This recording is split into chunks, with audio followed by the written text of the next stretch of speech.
Eram înconjurați de atâta iubire. Au trecut nopți, au trecut zile petrecute în neștire. Poate acum ți-e mai bine că am plecat de lângă tine. Cu toate astea vreau să spun că am ales un alt drum, ca să-ți fie ție bine. Cu toate că nu sunt lângă tine, cu toate că încă te iubesc, chiar dacă spre Dumnezeu pornesc, văd drumul strălucit, un viitor nefericit. Dar eu sunt împlinit că pe tine te-am iubit, chiar dacă în urmă am lăsat amintiri de neuitat. Nu mai sunt acel băiat care mereu te-a ajutat. Vreau să știi că m-am schimbat, vreau să știi că te-am uitat, vreau să știi că e păcat, ai renunțat și ai plecat.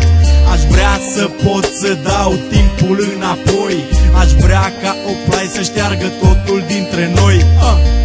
Tot noi am luptat în acel război și tot noi vom suferi în doi.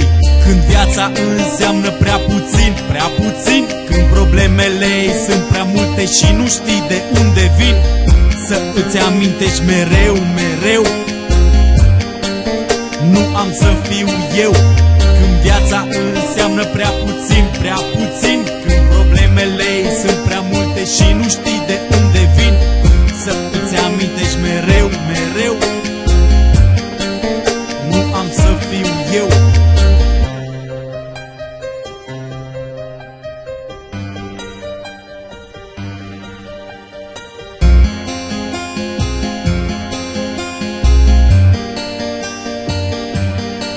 Mă pregătesc să spun mai multe, că sunt prea multe, toate adunate, toate la un loc, amintiri peste tot, las totul praf și scrum. Îngrop trecutul dintre noi și învăț al meu drum. Dar poate că vreodată îți vei aminti de mine și de acel băiat care și-ar fi dat viața pentru tine. Nu pentru tine, că pentru mine, că nu mă placi. Orice aș fi făcut nu era bine, așa că taci. Simt că mă sting pe zi ce trece și nimeni nu mă înțelege. Unii spun că ar fi bine să plece, da, ea va alege ce e bine pentru ea. Eu n-am putut să îi ofer decât dragostea mea. Poate că altul are bani, ceea ce eu nu am avut, dar ți-am oferit ce altul nu ar fi putut. Și dacă eu nu am fost bun, mă întreb acum, oare care o să fie următorul nebun cu care te iei la drum?